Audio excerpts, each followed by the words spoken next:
Our next topic is registers, and mainly in that registers with parallel load. Okay. Before getting it going directly into the topic called registers, we will go for a real life example. Okay.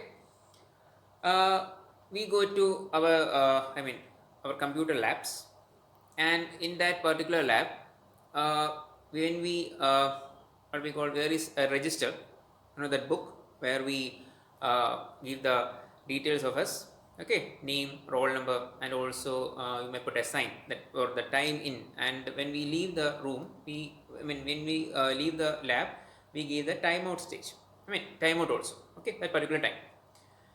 Actually, it's an evidence to show that in that particular point of time, that is during that period of time, that is for example 9:30 to 12:30, you were present in that lab.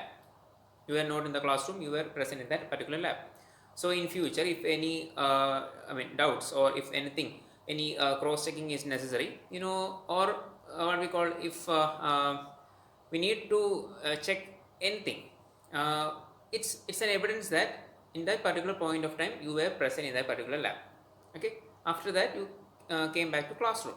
Okay, actually register in the case of digital electronics or logic system design, it's almost similar to that particular concept. That is, for here we spend 3 hours in our lab, but in the case of registers, in the case of digital circuits, what we do is we need a momentarily we need to stay in a particular position for just moments, or we need to stay momentarily.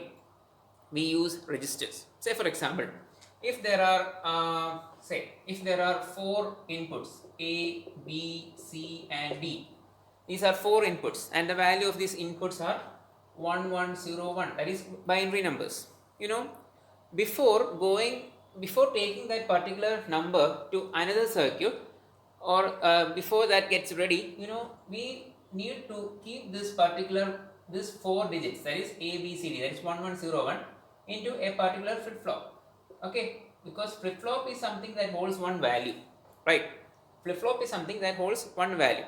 Okay, so flip flop 1, flip flop 2, flip flop 3, flip flop 4. Okay, so each bit is assigned to that particular flip flop, and this group of this group of flip flops or registers are devices that are made up of flip flops. Okay, if flip flop is used to store one bit of information, it can be called as a 1-bit register. Okay, if there are more than one what we call data to be stored, we will go for register. Okay, registers contain more than one flip flops, and they are used to temporarily store the particular binary information. Okay, that's just an introduction part. We will go directly into the theory part. Okay, as a flip flop can store only one bit of information, that is a 0 or a 1, it is referred to as a single bit register. When more bits of data are to be stored, a number of flip flops are used. A register is a set of flip flops used to store binary data. The storage capacity of a register is the number of bits, that is ones and zeros of digital data it can retain. Loading a register means setting or resetting the individual flip flops, that is 1 can be converted to 0, 0 can be converted to 1. Okay, we can choose particular flip flops and reset it. Okay, setting or reset, that is inputting value or changing value.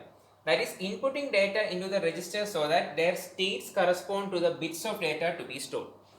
Thus, this is just an introduction part. Based on registers. In this particular module, we will go for just a basic part of registers, and in the next module, we will go for shift registers. That is registers where shifting capability is also induced. Okay, so for the time being, we will go for registers, and we will go also learn registers with parallel load here. Okay.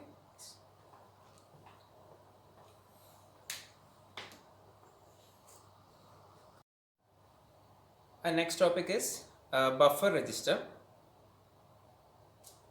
Mainly, some registers do nothing more than storing a binary word. The buffer register is the simplest of registers. It simply stores the binary word. The buffer may be control buffer, that we will be discussing later. Most of the buffer registers use D flip flops, as we can see on from the figure. Okay. The figure shows a logic diagram of a 4-bit buffer register.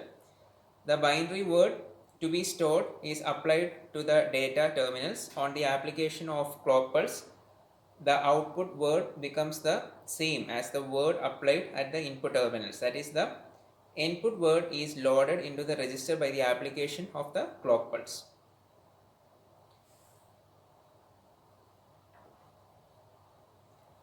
Here we can see that when the positive clock edge arrives, the stored word becomes, that is we have given synchronously all those clock pulse is given, positive edge trigger, there is no bubble, so it's positive edge trigger, and the word becomes Q4, Q3, Q2, Q1 is equal to, let me check, yeah, X4, X3, X2, X1.